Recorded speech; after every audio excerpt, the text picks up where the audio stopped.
آج دجالی فتنے کے بارے میں کچھ باتیں آپ کے گوش گزار کروں گا۔ پہلی بات یہ نوٹ کیجئے کہ یہ روایات صحیح مسلم میں بھی ہیں، جامع ترمذی میں بھی ہیں، سنن ابی داؤد میں بھی ہیں، سنن ابن ماجہ میں بھی ہیں، سنن نسائی میں بھی ہیں، مسند احمد ابن حنبل میں بھی ہیں۔ یعنی یوں سمجھیے کہ صرف بخاری کو چھوڑ کر باقی صحاح ستہ کی تمام کتابوں میں اور بڑے جلیل القدر صحابہ سے یہ روایات ہیں۔ حضرت عبداللہ ابن عباس رضی اللہ تعالی عنہما حبر الامہ، حضرت عبداللہ ابن عمر رضی اللہ تعالی عنہما، حضرت ابو سعید خدری رضی اللہ تعالی عنہ اور حضرت ابو الدرداء رضی اللہ تعالی عنہ، ان صحابہ سے ان کتب حدیث میں جو روایات مروی ہیں وہ یہ ہے کہ جو شخص دجالی فتنے سے محفوظ رہنا چاہے وہ سورہ کہف کی ابتدائی اور آخری آیات کی تلاوت کرے۔ بعض روایات میں تو صراحت ہے ابتدائی اور آخری، بعض میں مطلقاً فرمایا گیا کہ 10 آیات سورہ کہف کی انسان کو دجال کے فتنے سے محفوظ رکھ سکتی ہے۔ اس اعتبار سے جو تعلق ہے ان آیات کا دجالی فتنے کے ساتھ وہ گویا کہ احادیث صحیحہ سے ثابت ہے۔ نمبر 2 بات جو اب میں عرض کرنا چاہتا ہوں وہ یہ ہے کہ احادیث نبویہ ہی سے دجالی فتنے کے بارے میں جو باتیں ہمیں معلوم ہوتی ہیں وہ کیا ہے، دجال کے کیا اوصاف ہوں گے، کیا خصائص ہوں گے، دجالی فتنے کے کیا مظاہر ہوں گے، کیا آثار ہوں گے، کیا اثرات ہوں گے۔ اس کی وضاحت میں پہلے تو ایک بات نوٹ کر لیجئے، ایک ہے دجالی فتنہ، ایک ہے ایک شخص معین المسیح الدجال، ان دونوں میں فرق ہے۔ معلوم ایسا ہوتا ہے کہ ایک تو شخص ہوگا جس کا ظہور ہوگا، وہ شخص معین ہوگا، اور اگر احادیث کا تتبع کیا جائے تو معلوم ہوتا ہے کہ وہ یہود کا کوئی بہت بڑا لیڈر ہوگا، اور آخری زمانے میں قریب قیامت کا جو زمانہ ہے، قرب قیامت کا، اس میں جو بڑی عظیم جنگیں ہونے والی ہیں ان میں جب یہودیوں اور مسلمانوں کا مقابلہ ہوگا اور بہت کریٹیکل سٹیج پر وہ مقابلہ پہنچا ہوا ہوگا، اس وقت حضرت مسیح علیہ السلام کا نزول ہوگا اور وہ دجال اکبر کو یا المسیح الدجال جسے کہا گیا ہے اس کو وہ قتل کریں گے۔ تو المسیح الدجال یہ تو ایک شخص معین ہے، البتہ دجالی فتنہ صرف ایک شخص معین کے ساتھ نہیں متعلق، بلکہ اس کے لیے جو احادیث آئی ہیں ان کا جب ہم تتبع کرتے ہیں، ان سب کو جب جمع کرتے ہیں تو معلوم ہوتا ہے کہ وہ ایک خاص کیفیت ہے، ایک خاص دور میں کچھ ایسی کیفیات پیدا ہو جائیں گی کہ جن کو دجالی فتنے سے تعبیر کیا گیا ہے۔ وہ کیفیات کیا ہیں، میں کچھ احادیث کے حوالے سے وہ میں نوٹ کر کے لایا ہوں، آج آپ کے سامنے رکھ رہا ہوں۔ پہلی بات یہ معلوم ہوتی ہے کہ اس دور میں، اس دجالی فتنے میں، انسان کو جو قواعد طبعیہ ہیں، جو قدرت کی طاقتیں ہیں، کائناتی قوتیں ہیں، ان پر غیر معمولی غلبہ، اقتدار، اختیار حاصل ہو جائے گا، اور وہ دجال متصرف ہوگا ان تمام قواعد طبعیہ پر، بالکل ایسے انداز میں جیسے کبھی انبیاء کرام علیہ السلام کو اللہ تعالیٰ معجزے عطا فرماتا تھا۔ وہ معجزے کہ جو اللہ تعالیٰ کے فضل و کرم سے اللہ کے رسولوں کو عطا ہوئے ہیں، گویا کہ وہ سب کی سب کیفیات ہیں کہ جو دجال کے بارے میں قرآن مجید یا احادیث نبیہ میں وارد ہوئی۔ مثلا پہلی بات یہ بتائی گئی کہ اس کے لیے فاصلہ بے معنی ہو کر رہ جائے گا، انتہائی تیز رفتاری ہوگی جو اسے حاصل ہوگی۔ چنانچہ الفاظ یہ ہے کالغیث استدبرت الریح، وہ ایک ایسے طوفان کے مانند جو ہے وہ سیلاب آئے گا کہ جیسے کوئی بہت زوردار آندھی جو ہے اس کے ساتھ طوفان آیا کرتا ہے۔ آپ سائیکلون کا تصور کیجئے کہ جس طریقے سے وہ ایک انتہائی تیز رفتار ہوا جو ہے وہ طوفان کو لے کر آتی ہے، اس طور سے وہ فتنہ پھیلے گا۔ ایک اور حدیث میں الفاظ ہیں فلا تدع قریۃ الا حبطتها فی 40 لیلہ، یہ مسلم شریف کی روایت ہے حضرت نواس ابن سمعان رضی اللہ تعالی عنہ سے۔ کوئی قریہ تک نہیں چھوڑے گا دنیا کی کوئی آبادی چھوٹی سے چھوٹی جس میں وہ نہیں پہنچ جائے گا 40 دن کے اندر اندر۔ یہ اس کی تیز رفتاری کا عالم ہوگا، گویا کہ میں تعبیر کر رہا ہوں اسے ان الفاظ سے کہ فاصلہ بے معنی ہو کر رہ جائے گا۔ اسی کے ضمن میں بعض اور روایات آئی ہیں۔ سواری جو ہے اس دجال کی اس کو گدھے سے تعبیر کیا گیا ہے، اس لیے کہ ظاہر بات ہے اس دور میں اور کسی شے کا اگر تذکرہ کیا جاتا ہوائی جہاز کا یا راکٹس کا تو وہ تو لوگوں کی سمجھ میں نہ آتا، اور پہلے انہیں ساری سائنس پڑھانی پڑتی تب وہ الفاظ استعمال کرتے، لہذا وہ اس کا خچر، اس کا جس پر سواری ہوتی ہے۔ لیکن اس کی تیز رفتاری کے لیے الفاظ آئے ہیں کہ اس کا ایک قدم اگر مکے میں ہوگا تو دوسرا قدم شام میں جا کر پڑے گا، اور الفاظ یہ آئے ہیں کہ اس کے دونوں کانوں کے درمیان فاصلہ جو ہے وہ 40 باع کا یعنی 80 ہاتھ کا ہوگا، بلکہ حضرت علی رضی اللہ تعالیٰ عنہ کے خطبے میں جو اس کا بیان ہوا ہے کہ اس کا ایک کان جو ہے وہ 30 ہاتھ لمبا کان ہوگا اس کا۔ ابھی ذرا یہ صرف احادیث آپ سنتے جائیے، پھر اس کے بارے میں ان سب کو جوڑ کر جو ہمیں نتیجہ نکالنا ہے اس پر گفتگو بعد میں ہوگی۔ اسی طرح آواز کا معاملہ کہ اس کی آواز 4 دانگ عالم میں بیک وقت سنی جائے گی۔ الفاظ یہ ہے ینادی بصوت لہو یسمع لہو ما بین الخافقین، وہ ایک ایسی آواز کے ساتھ پکارے گا کہ جسے مشرق و مغرب کے مابین رہنے والا ہر شخص سنے گا۔ اس کی آواز جو ہے گویا کہ وہ تمام فاصلوں کے جو پردے ہیں اس کے لیے وہ حائل نہیں رہیں گے، بلکہ یہ کہ اس کی آواز جو ہے پوری دنیا میں مشرق و مغرب میں بیک وقت سنائی دے گی۔ تیسری بات معلوم ہوتی ہے کہ علاج معالجہ وہ اس انتہا کو اور عمل جراحی اس انتہا کو پہنچ جائے گا۔ یہاں وہ الفاظ آئے ہیں جو قرآن مجید میں حضرت مسیح کے معجزات کے لیے آئے۔ حضرت مسیح کے الفاظ جو ابرئ الاکمہ والابرص، کہ میں مادر ذات اندھے کو اور جو کوڑھ کا مرض تو ان دونوں کو میں ٹھیک کر دیتا ہوں۔ حضرت مسیح علیہ السلام صرف ہاتھ پھیرتے تھے اور مادر ذات جو نابینا ہے، اندھا، بینائی اس کی آ جاتی تھی، اور کوڑھی جو ہے اس کے جسم پر ہاتھ پھیرتے تھے، اس کا کوڑھ درست ہو جاتا تھا۔ ابرئ الاکمہ والابرص، وہی الفاظ آئے حدیث میں کہ دجال کو یہ قدرت حاصل ہو جائے گی۔ نمبر 2 یہ کہ وہ یحیی الموتیٰ، جیسے کہ حضرت مسیح کے الفاظ ہیں وہ احیی الموتیٰ، میں زندہ کرتا ہوں مردے کو۔ حضرت مسیح فرماتے تھے ایک مردے کو قم باذن اللہ، اور وہ کھڑا ہو جاتا تھا۔ بالکل اسی طریقے سے دجال کو بھی قدرت حاصل ہو جائے گی کہ وہ مردوں کو زندہ کرے گا۔ مزید وضاحت ایک حدیث میں یہ ہے کہ وہ ایک شخص کو آری کے ساتھ بیچ میں سے چیرے گا، 2 ٹکڑے کر دے گا، پھر سیدھے گا اور زندہ کر دے گا۔ معلوم یہ ہوا کہ علاج معالجے کا علم اور دوسرے یہ کہ جراحی کا علم جو ہے وہ اپنی ان بلندیوں کو پہنچے گا کہ اس حد تک انسان کی رسائی ہو جائے گی۔ چوتھی بات،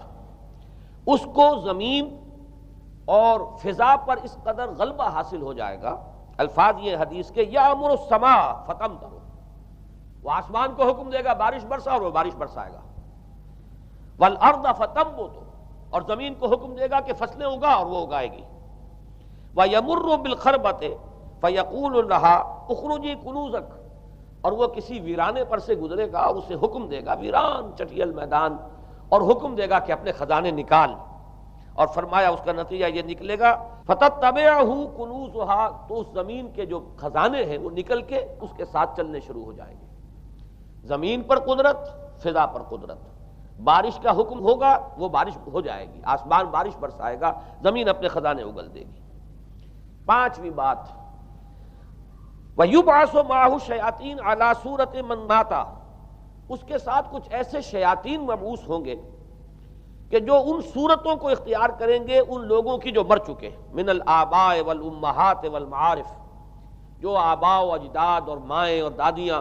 اور جو بھی جان پہچان والے لوگ ہیں جو فوت ہو چکے ہوں گے،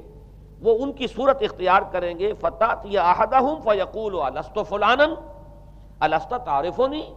پھر وہ آئے گا اور وہ شیاطین آئیں گے اور انسان سے کسی سے بات کریں گے، کیا تم مجھے نہیں پہچانتے؟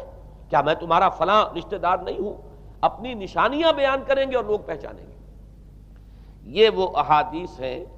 کہ جن کا جو نتیجہ نکلتا ہے اس کو پہچان لیجئے۔ وہ نتیجہ یہ ہے کہ حضور صلی اللہ علیہ وسلم نے دجالی فتنے کے جو اوصاف بیان کیے یا جو علامات بیان کی، ان کا حاصل یہ ہے کہ سائنس اور ٹیکنالوجی کی وہ بلندیاں انسان کو حاصل ہو جائیں گی کہ جو چیزیں کبھی رسولوں کے معجزوں سے ظہور پذیر ہوتی تھیں وہ قوانین طبیعہ پر تصرف کے باعث خود انسان کرنے لگے گا۔ یہ ہے در حقیقت حاصل۔ چنانچہ آج آپ دیکھیے وہ جو اس کا گدھا ہے وہ ہمارے آج کل کے ہوائی جہاز ہے، اور آپ کو معلوم ہے کہ یہ رڈار جو ہیں ان کے ہوائی جہازوں کے، یہ بالکل اینڈز پر ہوتے ہیں ان کے بازوؤں پر، اور یہی ان کے کان ہیں، انہی سے انہیں وہ معلومات حاصل ہوتی ہیں۔ خود ان کی لمبائی چوڑائی جو ہے وہ کتنی ہے، اور پھر یہ کہ ان کے درمیان فصل جو ہے وہ 80 ہاتھ کا یا 40 باع کا وہ موجود ہے، اور جہاز کی ایک اڑان اب تو کہیں بات پہنچ گئی کہ آپ کو معلوم ہے کہ پوری دنیا کے گرد بھی ایک جہاز جو ہے وہ چکر لگا لیتا ہے چند گھنٹوں کے اندر، لیکن یہ ہے کہ عام جو رفتار ہے اس میں بھی ایک پڑاؤ سے دوسرے پڑاؤ تک، ایک جگہ سے جس کو ہاپ کرنا کہتے ہیں، یہ بھی کم سے کم 500-700 میل کا عام طور پر سفر جو ہے وہ جہاز طے کر رہا ہے۔ اسی طریقے سے ہماری جو سائنس کی، خاص طور پر جو طبی سائنس ہے، اب اس میں جس طریقے سے کہ زندہ رکھا جاتا ہے انسانوں کو، اور وہ ویجیٹیبل چاہے کہا گیا ہے ان کو ہیومن ویجیٹیبلز، لیکن یہ کہ دل کی دھڑکن بھی چلائے جا رہے ہیں، خوراک بھی پہنچا رہے ہیں، آدمی جو ہے وہ زندہ سال ہر سال تک زندہ پڑا رہتا ہے۔ اور یہ کہ سرجری بعض جانوروں پر تو یہ بات ہو چکی ہے کہ کاٹے گئے ہیں اور پھر ان کو سی دیا گیا ہے، جوڑ دیا گیا ہے۔ یہ تمام جو بھی معجزے ہیں اس وقت سائنس دکھا رہی ہے۔ اسی طرح اگر یہ معجزہ دیکھنا ہو کہ زمین لق و دق زمین، جہاں کہیں کوئی آثار نہیں تھے کسی ایک پتے تک کے اگنے کے، اگر وہاں لہلہاتے ہوئے آپ کو چمن دیکھنے ہو تو ویسے سب سے پہلے تو یہ معاملہ ہوا تھا اسرائیل نے جو کر کے دکھایا تھا، لیکن اب تو آپ ابو ظبی چلے جائیے، سعودی عرب میں چلے جائیے۔ سعودی عرب کے اندر حال یہ ہے کہ آپ اگر ہوائی جہاز سے سفر کریں ریاض سے جدہ تک تو آپ کو جگہ جگہ بڑے سرکولر پیچز نظر آئیں گے جہاز سے، نہایت گرین، اور اس کے اندر جو ہے آرٹیفیشل اریگیشن کے ذریعے سے اور بہت عمدہ وہاں کاشت ہو رہی ہے، اور بہت خوبصورت فارمز جو ہیں وہ تمام کے تمام سرکولر پیچز، اس لیے کہ جو اریگیشن ہوتی ہے وہ ان ویلز کے ذریعے سے ہوتی ہے کہ جو ایک سرکل میں چلتے ہیں اور پانی کی وہ آرٹیفیشل بارش جو ہے وہ ہوتی رہتی ہے۔ باقی یہ کہ فضا سے آرٹیفیشل رین، یہ تو بہت ہی سادہ سی بات ہے کہ فضا کے اندر ایٹماسفیرک کنڈیشنز کو ذرا تبدیل کیا جائے تو بارش آ جاتی ہے۔ اور باقی رہ گیا آواز کا یہاں سے وہاں جانا، وہ تو آواز ہی نہیں، اب تو آپ صورتیں دیکھ رہے ہیں۔ آپ کو نیو یارک میں بیٹھا ہوا خطاب کرے، آپ پوری دنیا کے اندر جہاں چاہیں، وہ آل ورلڈ اینٹینا آپ کے پاس صرف ہونا چاہیے، باقی یہ کہ آپ دنیا کے کسی بھی گوشے میں بیٹھے ہوئے کسی شخص کا خطاب یہ وہ سن سکتے ہیں۔ تو معلوم یہ ہوا کہ در حقیقت یہ جو دجالی فتنہ ہے، یہ جس کے اوصاف جو بیان کیے گئے، ابھی میں اس کو لفظ فتنہ سے تعبیر نہیں کر رہا، اسے جس چیز نے فتنہ بنایا وہ ابھی میں آپ سے عرض کروں گا، لیکن یہ جتنے اوصاف حدیث میں آئے ہیں، جتنی صفات بیان ہوئی ہیں، جو کوائف وہاں سامنے آ رہے ہیں، ان سب کا حاصل تو ایک لفظ میں یہ ہے کہ سائنٹیفک ڈیولپمنٹ اور ٹیکنالوجیکل ڈیولپمنٹ وہ اس درجے کی ہو جائے گی کہ قواعد طبیعہ پر، فورسز آف دی نیچر پر انسان کو تصرف اور تسلط حاصل ہو جائے گا، اور وہ انہیں استعمال کرے گا، اور اس طریقے سے اس کے اندر وہ ساری کی ساری کیفیات جیسے کہ آج ہم دیکھ رہے ہیں اپنی نگاہوں کے سامنے وہ پیدا ہو جائے گی۔ اب سوال یہ ہے کہ اس شے کو فتنہ کس چیز نے بنایا، یہ بات سمجھ لیجئے۔ جہاں تک سائنسی ترقی کا تعلق ہے، تکنیکی ترقی کا تعلق ہے، یہ چیزیں فی الاصل فتنہ نہیں ہے، یہ تو وہ علمہ آدم الاسماء کلہا کا ظہور ہے۔ اللہ تعالیٰ نے ازل میں حضرت آدم علیہ السلام کو جو صلاحیت عطا فرما دی تھی، یہ ایکسفولیشن ہے اس کا ظہور ہے۔ جیسے کہ آم کی گٹھلی میں آم کا درخت ہے، لیکن ظاہر بات ہے کہ اس کو درخت بننے میں وقت لگتا ہے، پہلے وہ 2 پتے نکلتے ہیں، پھر وہ بڑھتا ہے معاملہ، کئی سال میں جا کر وہ درخت جو ہے وہ جوان ہوگا اور وہ پھل دے گا۔ اسی طریقے سے یوں سمجھئے کہ بالقوہ وہ علم حضرت آدم علیہ السلام کو دے دیا گیا تھا، یعنی وہ صلاحیتیں ودیت کر دی گئیں، وہ فیکلٹیز، سمع اور بصر اور فؤاد، دیکھو سنو نتیجہ نکالو اور آگے بڑھو۔ آپ نے چیز دیکھی، ایک سنی، نتیجہ نکالا، اس کو نوٹ کیا، آگے بڑھے، پھر کوئی چیز دیکھی، پھر کوئی سنی، اپنے سابق جو نتیجہ آپ نے نکال کر محفوظ کیا تھا اپنی میموری میں، اس کے ساتھ اس کو ٹیلی کیا، کوئی اور نتیجہ نکل آیا اور آگے بڑھے۔ تو یہ تو سٹیپ بائی سٹیپ، قدم با قدم انسانی علم آگے بڑھ رہا ہے۔ یہ ہرگز فتنہ نہ ہوتا، میرے الفاظ پر توجہ کیجئے، اگر اس کے ساتھ متوازن طور پر ایمان اور روحانیت کا ارتقا بھی ہوتا رہتا، اگر اس کے ساتھ اللہ کی معرفت، اللہ کی محبت، آخرت کا ایمان، منزل انسان کی جو ہے وہ آخرت ہے، دنیا نہیں ہے، اگر یہ چیزیں ساتھ کے ساتھ ہوتی تو یہ ہرگز فتنہ نہیں۔ فتنہ در حقیقت اسے جس نے بنایا ہے وہ یہ ہے کہ کچھ ایسے اسباب ہوئے ہیں، اور وہ اسباب آج مجھے بیان کرنے کہ در حقیقت موجودہ عیسائیت اس کا سب سے بڑا سبب ہے۔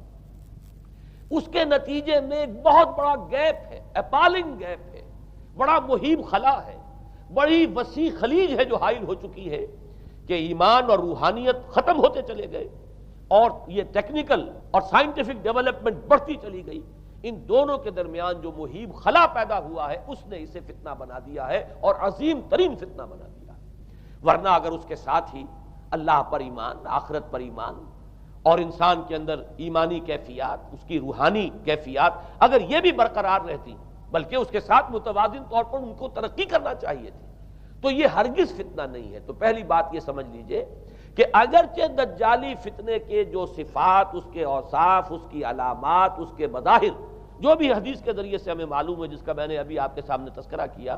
وہ سب در حقیقت تعبیر ہے اس دور کا جو محاورہ ہے، اس دور کی جو زبان ہے، اس دور میں جن الفاظ سے گفتگو کی جا سکتی تھی، اس دور کے ایڈیم میں آج کی جو سائنٹیفک اور ٹیکنالوجیکل ترقی ہے، گویا کہ اس کی تعبیر کی گئی ہے کہ وہ دجالی فتنہ ہوگا۔ لیکن اس شے کو فتنہ بنانے والی شے در حقیقت یہ ہے کہ ایک بہت بڑی خلیج حائل ہو چکی ہے ایمان اور روحانیت، اور دوسری طرف سائنٹیفک اور ٹیکنالوجیکل ڈیولپمنٹ میں ان دونوں کے درمیان اتنا بعد اور فصل پیدا ہو گیا ہے کہ جس کی وجہ سے اس نے فتنے کی شکل اختیار کی۔ اس کا سبب کیا ہے، آج ہمیں اس پر غور کرنا ہے۔ دیکھیے حضرت مسیح علیہ السلام کا دین، اور جیسا کہ میں نے عرض کیا ہے سورہ کہف کے پہلے رکوع میں تذکرہ انہی کا ہو رہا ہے، وَيُنذِرَ الَّذِينَ قَالُوا اتَّخَذَ اللَّهُ وَلَدًا مَا لَهُم بِهِ مِنْ عِلْمٍ وَلَا لِآبَائِهِمْ كَبُرَتْ كَلِمَةً تَخْرُجُ مِنْ أَفْوَاهِهِمْ يَقُولُونَ إِلَّا كَذِبًا فَلَعَلَّكَ بَاخِعٌ نَفْسَكَ عَلَىٰ آثَارِهِمْ إِن لَّمْ يُؤْمِنُوا بِهَٰذَا الْحَدِيثِ أَسَفًا۔ ان آیات کا پہلے ترجمہ آپ سن لیجئے، جو پہلی آیات ہے ان کا ترجمہ ہم کر چکے ہیں۔ کل حمد اس اللہ کے لیے ہے جس نے اپنے بندے پر کتاب نازل فرمائی اور اس میں کوئی کجی نہ رکھی، جو بالکل سیدھی ہے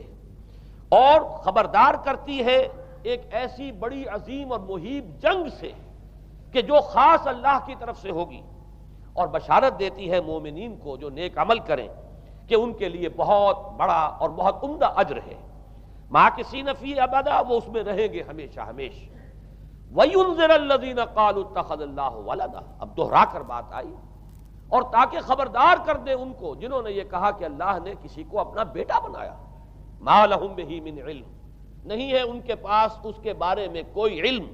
وَلَا لِآبَائِهِمْ، نہ ان کے آباء و اجداد کے پاس کوئی علم تھا، کوئی عقلی دلیل نہیں، کوئی اللہ کی اتاری ہوئی کسی کتاب میں، اللہ کے اتارے ہوئے کسی صحیفے میں اس کے لیے سند نہیں۔ وَلَا لِآبَائِهِمْ كَبُرَتْ كَلِمَةً تَخْرُجُ مِنْ أَفْوَاهِهِمْ، بہت بڑی بات ہے کہ جو نکل رہی ہے ان کے منہوں سے، إِن يَقُولُونَ إِلَّا كَذِبًا، نہیں بول رہے یہ، نہیں کہہ رہے یہ مگر جھوٹ۔ فَلَعَلَّكَ بَاخِعٌ نَفْسَكَ عَلَىٰ آثَارِهِمْ، تو اے نبی صلی اللہ علیہ وسلم شاید کہ آپ اپنے آپ کو ہلاک کر لیں گے ان کے آثار پر۔ یہ آثار کے لفظ کو میں ابھی جو کا تو رکھ رہا ہوں، بعد میں اس کی وضاحت کروں گا۔ إِن لَّمْ يُؤْمِنُوا بِهَٰذَا الْحَدِيثِ أَسَفًا، اگر یہ لوگ ایمان نہ لائے اس حدیث پر، یہ حدیث قرآن، اس پر اگر یہ ایمان نہ لائے، جیسے کہ وہاں فرمایا گیا تھا اگر رحمت خداوندی میں داخل ہونا ہے اے بنی اسرائیل تو یہ شاہدرہ ہے رحمت خداوندی کا قرآن حکیم، آؤ اور داخل ہو جاؤ۔ یہاں پر ان عیسائیوں کو متنبہ کیا جا رہا ہے اگر وہ اس حدیث پر، یہ حدیث اللہ، اللہ کی کتاب، احسن الحدیث کتابا متشابہہ فَبِأَيِّ حَدِيثٍ بَعْدَهُ يُؤْمِنُونَ، اگر اس اللہ کی حدیث پر، اللہ کی کتاب پر یہ ایمان نہ لائے تو جو ان کے آثار ہوں گے، جو نتائج نکلیں گے، ان پر اے نبی شاید کہ آپ اپنے آپ کو صدمے اور رنج اور غم سے ہلاک کر لیں۔ یہ ہے در حقیقت وہ آیات کہ جن میں تذکرہ ہو رہا ہے عیسائیت کا، لیکن عیسائیت سے مراد کیا ہے اسے سمجھیے۔ حضرت مسیح علیہ السلام کا دین تو بعین ہی وہی دین تھا جو دین آدم سے لے کر محمد تک صلی اللہ علیہ وسلم وعلیہم الصلاۃ والسلام جتنے انبیاء آئے ہیں ان کے دین میں کوئی فرق نہیں تھا۔ دین توحید، وہی ایمان، البتہ شرائع کے اندر، شریعتوں میں کچھ تفصیلی احکام میں فرق ہوا ہے، شریعت موسوی اور شریعت محمدی میں علی صاحب الصلاۃ والسلام تھوڑا تھوڑا فرق ہے، دین ایک ہی ہے۔ شرع لکم من الدین ما وصی بہ نوحا والذی اوحینا الیک وما وصینا بہ ابراہیم وموسیٰ وعیسیٰ، دین میں تو ہم نے وہی شے تمہارے لیے بھی معین کی ہے مسلمانوں، کہ جس کی کہ ہم نے نوح کو وصیت کی تھی اور جس کی کہ ابراہیم کو اور موسیٰ کو اور عیسیٰ کو وصیت کی، دین ایک ہے۔ ان الدین عند اللہ الاسلام، تو دین مسیحی بھی وہی تھا بعین ہی جو دین محمدی ہے اور دین موسوی ہے صلی اللہ علیہ وسلم علیہ الصلاۃ والسلام۔ البتہ حادثہ جو نہایت عظیم پیش آیا ہے اور وہ یہ ہے کہ پال، ساؤل اس کا نام تھا پہلے، جس نے کہ اپنی زندگی میں حضرت مسیح علیہ السلام جب تک موجود تھے دنیا میں شدید انہیں تکلیفیں پہنچائیں، شدید ایذائیں پہنچائیں، ان کی مخالفت پر کمر بستہ رہا، لیکن اس کے بعد جب انہیں اٹھا لیا گیا، یا عیسائیوں کے عقیدے کے مطابق وہ سولی دے دیے گئے، اور اس کے بعد ان کا عقیدہ بھی یہ ہے کہ سولی پانے کے بعد پھر وہ زندہ ہو کر آسمان پر چلے گئے، جبکہ ہم یہ سمجھتے ہیں اور ہمارا ایمان ہے کہ انہیں سولی دی نہیں گئی، بلکہ انہیں تو پہلے ہی اٹھا لیا گیا تھا، ان کی جگہ کوئی اور ہے۔ انجیل برنباس نے یہ بات بالکل واضح کر دی کہ در حقیقت وہی حواریین میں سے جس نے کہ غداری کی تھی اور پکڑوایا تھا، مخبری کی تھی، وہی ہے جس کی شکل بنا دی گئی تھی حضرت مسیح علیہ السلام کے جیسی مانند، اور وہ شخص ہے کہ جو سولی چڑھا ہے۔ بہرحال عیسائیت اس وقت کی جو اس کا عقیدہ ہے اور جو ہمارا عقیدہ اور ایمان ہے، ان دونوں کی روح سے حضرت مسیح علیہ السلام آسمان پر اٹھا لیے گئے۔ اس کے بعد اس نے دین مسیحی میں نقب لگانے کے لیے، جو دین مسیح اصل دین اسلام تھا، اس کو کرپٹ کرنے کے لیے، ڈسرپٹ کرنے کے لیے، اس میں نقب لگانے کے لیے اس نے اپنے ایک مکاشفے کا ذکر کیا کہ میں آ رہا تھا سفر میں کہ مجھے حضرت مسیح نظر آئے ہیں آسمانوں میں، اور انہوں نے مجھے کہا ہے کہ اے ساؤل تو مجھے کیوں ستاتا ہے، اور تو اب فلاں جگہ جا اور میرے نام سے نبوت کر۔ اس کے بعد اس نے لبادہ اوڑھا عیسائیت کا، اور اس نے آ کر جس طرح عبداللہ ابن سبا نے محمد الرسول اللہ صلی اللہ علیہ وسلم کے دین میں نقب لگائی، اسی طریقے سے اس شخص نے دین مسیحی میں نقب لگائی۔ فرق یہ ہے کہ دین محمدی صلی اللہ علیہ وسلم، چونکہ یہ آخری دین تھا، اب کوئی اور رسول آنے والا نہیں تھا، اللہ تعالیٰ کی طرف سے اس دین کو، اس شریعت کو ایک پروٹیکشن حاصل ہے، لہذا ایک جزو کی حد تک گمراہی جو ہے پھیل سکی، کل پر محیط نہیں ہوئی۔ لیکن بدقسمتی سے دین مسیحی کے بارے میں یہ ہوا کہ کچھ عرصے تک تو کشمکش رہی ہے، اصل دین مسیحی پر بھی جو کاربند لوگ تھے اور جو اس کے اوپر مستقیم رہے وہ قائم کچھ عرصے تک رہے ہیں، لیکن ہوتے ہوتے تقریباً اس دور تک آ کر جب کہ حضور کی بعثت ہوئی ہے، اصل دین مسیحی کے ماننے والے تقریباً ختم ہو چکے تھے، شاذ لوگ رہ گئے تھے، اور ان میں بھی یہ جرت نہیں تھی کہ اپنے اصل دین کا وہ اظہار کر سکے، بلکہ ہوتے ہوتے ان 600 سالوں کے اندر یہ ہوا کہ وہی پالزم جو ہے در حقیقت اس نے ہی مسیحیت کی شکل اختیار کر لی۔ یہ پالزم جو ہے یہ ہے در حقیقت، یوں سمجھیے کہ ادیان عالم کی تاریخ میں سب سے زیادہ گمراہ کن مذہب، جس کا رد عمل پیدا ہوا ہے یورپ میں، جس نے کہ اس دجالی فتنے کی شکل اختیار کی ہے۔ میں یہ چاہتا ہوں کہ اس کے ضمن میں چند باتیں آج آپ کے سامنے رکھوں۔ پال نے جو دین مسیحی میں یا دین اسلام میں جو صحیح دین ہے اللہ کا، اس میں 3 تبدیلیاں بنیادی کی۔ سب سے پہلا تو وہی جو قرآن کہہ رہا ہے الذین قالوا اتخذ اللہ ولدا، مسیح کو، حضرت مسیح علی نبینا علیہ الصلوۃ والسلام، انہیں خدا کا بیٹا قرار دیا گیا۔ اور اس میں بھی نوٹ کیجئے، بیٹے کے لیے عربی زبان میں 2 لفظ ہیں، ابن اور ولد۔ ابن کا لفظ ذو معنیین ہے، 2 معنی ہے اس کے، ابن بیٹے کو بھی کہتے ہیں، اور ابن کا کوئی معنوی تعلق بھی ہو سکتا ہے، صرف بیٹا نہیں۔ ابن السبیل مسافر کو کہتے ہیں، راستے کا بیٹا، یعنی چونکہ راستے کے ساتھ اس کا ایک تعلق ہے، راستہ چل رہا ہے، وہ تو ابن السبیل ہے۔ ابن الوقت، وقت کا بیٹا، وہ وقت کا بیٹا اس معنی میں نہیں ہے، بلکہ یہ ہے کہ جو ہر وقت جو ہے حالات کے مطابق گرگٹ کی طرح اپنا رنگ بدلتا چلا جائے، چلو تم ادھر کو ہوا ہو جدھر کی، وہ ابن الوقت ہے۔ تو ابن الوقت اسی طریقے سے جو میں نے دوسری مثال دی ہے، ان کو اگر آپ سامنے رکھیں گے تو معلوم یہ ہوا کہ ابن کے تو دونوں معنی ہو سکتے ہیں، لیکن ولد یہ بالکل مخصوص ہے، اولاد کے معنی میں ولد، یہ تو گویا کہ صلبی اولاد۔ اور عیسائیت وہ ہے مذہب کہ جس نے کہ بدترین شرک کی صورت اختیار کی ہے، اور ان کے ہاں عقیدے میں یہ الفاظ ہیں کہ مسیح اللہ کا، خدا کا صلبی بیٹا ہے، تاکہ کوئی شک نہ رہ جائے کہ کوئی اور نسبت ہے جسے ابن سے تعبیر کیا گیا، کوئی اور تعلق ہے جس کے لیے یہ لفظ اختیار کیا گیا، صلبی کا لفظ استعمال کیا گیا ہے کہ یہ خدا کا صلبی بیٹا ہے۔ اور یوں سمجھیے اب اس کا جو نتیجہ نکلا کہ بیٹا اگر کسی کا ہے تو ظاہر بات ہے کہ وہ ہم جنس ہے، ہم نوع ہے اپنے باپ کا۔ انسان کا بیٹا انسان ہوگا، سید زادہ جو ہے سید کا بیٹا سید ہوگا، مغل کا بیٹا مغل ہوگا، گھوڑے کا بیٹا گھوڑا ہوگا، گدھے کا بیٹا گدھا ہوگا۔ معلوم یہ ہوا کہ بعین ہی جو کچھ باپ ہوتا ہے وہی بیٹا ہوتا ہے۔ لہذا اس لفظ نے در حقیقت شرک کی بدترین صورت اختیار کی کہ بالکل اللہ کے برابر، اللہ کا ہم نوع، گویا کہ بدترین شرک جو ہے شرک فی الذات ہے۔ اور شرک فی الذات کی بدترین صورت یہ ہے کہ جو عیسائیت میں آئی ہے کہ حضرت مسیح علیہ السلام کو اللہ کا صلبی بیٹا قرار دیا گیا۔ اب اس کے نتیجے میں چونکہ ظاہر بات ہے کہ آخر بائبل بھی موجود تھی، اس بائبل کو ایک دم کیسے ختم کر دیتا سینٹ پال کہیں یا بہرحال میں تو لفظ سینٹ اس کے ساتھ استعمال نہیں کرنا چاہتا، لیکن چونکہ ہمیں یہ ہدایت ہے قرآن مجید کی بھی کہ جو باطل معبود بنا لیے جاتے ہیں انہیں بھی ہم کوئی ان کے لیے توہین والے الفاظ استعمال نہ کریں، لہذا میں یہ لفظ استعمال کر رہا ہوں، ورنہ جی تو چاہتا ہے کہ کوئی اور لفظ اس کے لیے استعمال کیا جائے، لیکن جو بھی اس وقت دنیا میں اس کا معروف نام ہے پال، سینٹ پال، تو اس نے چونکہ ظاہر بات ہے کہ پوری بائبل کو کیسے ختم کر دیتا، ایک دم تورات کو کیسے ختم کر دیتا، تورات تو آج تک چلی آ رہی ہے بائبل کے ساتھ ملی ہوئی، the old testament the new testament, یہ دونوں مل کر بائبل بنتی ہیں، لہذا اب گورکھ دھندا بنانا پڑا انہیں، وہ تثلیث والا گورکھ دھندا، 3 میں 1 1 میں 3، توحید بھی ہے تثلیث بھی ہے، 3 میں 1 1 میں 3، اور یہ وہ شے ہے کہ جس نے عقیدے کا تعلق عقل سے منقطع کر دیا، اس سے سمجھ میں آنے والی بات ہی نہیں، 3 میں 1 1 میں 3 ایک گورکھ دھندا ہے۔ نتیجہ انہوں نے یہ نکالا کہ ڈوگما در حقیقت اس کا عقل سے کوئی تعلق نہیں، ڈوگما بس عقیدہ ہے، اور اس عقیدے ہی کے اوپر سارے دین کی بنیاد ہے، باقی وہ عقل میں آئے نہ آئے، عقل کے لیے قابل قبول ہو یا نہ ہو، یہ بات اچھی طرح سمجھ لیجئے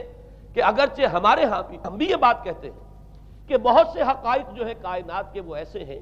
کہ جن تک عقل کی رسائی نہیں ہے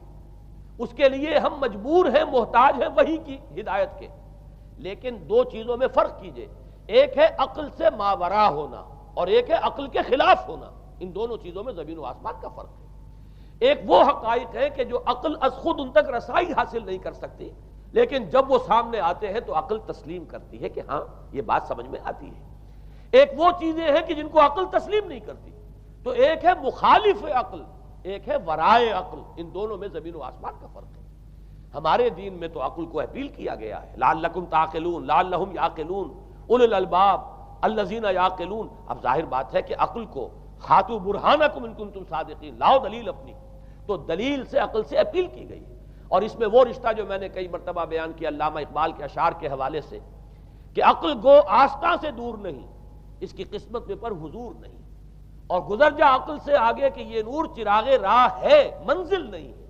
منزل تک تو عقل نہیں پہنچائے گی لیکن راستہ تو دکھاتی ہے، اور جب کہ وحی کی روشنی سامنے آتی ہے تو عقل اس کی تصدیق کرتی ہے۔ یہ ہے ہمارا موقف اور یہ ہے عقلی معقول موقف۔ لیکن عیسائیت نے، بلکہ کہنا چاہیے پالزم نے، مجھے یہاں پر لفظ عیسائیت اب استعمال کرنا نہیں چاہیے اس لیے کہ حضرت عیسیٰ سے اب اس کی نسبت نہیں رہی، حضرت عیسیٰ سے اس کی نسبت جو ہے یہ مس نومر ہے، یہ غلط نام ہے۔ دی 100 کا مصنف جو ہے ڈاکٹر مائیکل ہارٹ، اس نے یہ بہت بڑی بات کہی، اس نے کہا در حقیقت موجودہ جو عیسائیت ہے اسے پالزم کہنا چاہیے، یہ پالزم ہے، کرسچینٹی نہیں ہے، اس لیے کہ در حقیقت حضرت مسیح علیہ السلام کی تعلیم جب تک وہ دنیا میں تھے وہ یہ نہیں تھی کہ جو پال نے دی، البتہ اس نے پال کو بہت بڑا شخص مانا، اس میں کوئی شک نہیں، اس لیے کہ اس نے تاریخ کے ایک دھارے کا جو ہے وہ رخ موڑ دیا ہے، اللہ تعالیٰ کے صحیح دین کو گویا کہ قلع قمع کر کے ایک نیا دین اس طریقے سے پھیلایا ہے کہ آج بھی شاید دنیا میں کثیر ترین تعداد عیسائیت ہی کے نام لیواؤں کی ہے، واللہ عالم، یا شاید گوتم بدھ کے ماننے والوں کی ہے، بہرحال یہ کہ بہت بڑی تعداد میں آج حضرت مسیح علیہ السلام کی طرف جو منسوب ہے غلط طور پر دین، اس کے نام لیوا دنیا میں ہے۔ اس اعتبار سے وہ یقیناً اس کا تو حق رکھتا ہے کہ اس کا نام بھی اس کتاب میں آئے کہ جس نے تاریخ کے اوپر اثرات اپنے پیدا کیے، اور حضرت مسیح علیہ السلام جب تک دنیا میں تھے عیسائیت کی حقیقت بنی اسرائیل یا یہودیت کے ایک فرقے سے زیادہ نہیں تھی، ڈیٹیچ نہیں ہوا تھا یہ دین حضرت موسیٰ علیہ السلام کے دین سے، لیکن یہ کہ پال نے اسے بالکل ایک مستقل بذات ایک جدا گانا دین کی شکل دے دی ہے، تو یہ پالزم ہے۔ پالزم نے در حقیقت سب سے پہلا کام یہ کیا کہ عقل سے بالکل تعلق منقطع کر دیا، عقیدہ ڈوگما جو ہے وہ خلاف عقل، جو بات عقل میں آئے نہ آئے بس ماننی ہے۔ تو پہلی تو یوں سمجھیے کہ نقب جو لگی ہے دین کے اندر وہ اس تثلیث کے حوالے سے، اور تثلیث کا گورکھ دھندا خلاف عقل، لہذا ڈوگما کی جو کا لفظ جو استعمال ہوا ہے کہ بس اس کو تو ہم مانیں گے چاہے وہ عقل کے لیے قابل قبول ہو چاہے نہ ہو۔ دوسرا اس سے بھی زیادہ آپ دیکھیے ایک سے ایک بڑھ کر اینٹ رکھی جا رہی ہے، خشت اول چون حد میں مار کج تاثریا میرود دیوار کج۔ دوسرا کفارے کا عقیدہ جو مبنی ہے صلیب کے عقیدے پر، مسیح نے انتہائی ذلت کی موت، یعنی صلیب کی موت جو ہے وہ خود کہتے ہیں کہ انتہائی ذلت کی موت ہے۔ یہ ذلت کی موت کا پیالہ اس لیے پیا تاکہ اس کے ماننے والوں کی طرف سے کفارہ ادا ہو جائے۔ مسیح کفارہ ادا کر چکا ہے، اب جو شخص بھی مسیح کو مان لے گا اس کی گویا کہ نجات ہو گئی، اس کا عمل سے کوئی تعلق نہیں۔ عمل ہو نہ ہو، بد کردار ہو، اچھا کردار والا ہو، نیک ہو، بھلا ہو، جیسا بھی ہو، برا ہو، بدماش ہو، لچا ہو، لفنگا ہو، مسیح کو مان لے، صرف ماننے پر، اس لیے کہ مسیح تو اس کی طرف سے کفارہ پیش کر چکا۔ سارے گناہوں کا کفارہ جو ہے مسیح نے انتہائی ذلت آمیز موت جو ہے قبول کر کے گویا کہ اپنے ماننے والوں کے تمام گناہوں کا کفارہ دے دیا ہے۔ یہ دوسرا عقیدہ۔ اس کا نتیجہ کیا نکلا؟ تثلیث نے عقل سے تعلق توڑ دیا تھا مذہب کا، اس نے عمل سے تعلق توڑ دیا۔ ڈوگما ہی ڈوگما ہے، نہ عقل سے کوئی تعلق نہ عمل سے کوئی تعلق، کوئی تعلق نہیں رہا۔ دین کی جڑیں جو ہیں دونوں اعتبار سے، دین تو نام ان دو چیزوں کا، الا الذین آمنوا وعملوا الصالحات، دونوں کی گویا کہ جڑیں منہدم ہو گئیں، بنیادیں منہدم ہو گئیں، جڑیں کاٹ دی گئیں کہ نہ اس کا تعلق عقل کے ساتھ ہے نہ عمل کے ساتھ ہے۔ تیسری بات آئی ہے، اس نے کہا شریعت منسوخ۔ یہ عجیب ہے، دیکھیے، جسے آئرنی آف فیٹ کہتے ہیں انگریزی زبان میں۔ ابھی تک بائبل کے اندر سینٹ میتھیو کے جو روایت ہے، متی کی انجیل جسے کہا جاتا ہے، gospel of the Lord according to Saint Matthew, اس میں جو سرمن آف دی ماؤنٹ ہے، ایک واعظ ہونے کے اعتبار سے واقعتاً میں اس کی عظمت کا بڑا قائل ہوں، عظیم ترین واعظ ہے دنیا کا۔ اس کے شروع میں یہ الفاظ موجود ہیں، don't think I have come to destroy law, ہرگز یہ نہ سمجھنا کہ میں شریعت کو ختم کرنے آیا ہوں۔ وہ یہ کہہ کر گئے تھے کہ شریعت موسوی تم پر لاگو رہے گی، عائد رہے گی، لیکن پال نے تیسرا نقب لگایا، شریعت ساقط کر دی۔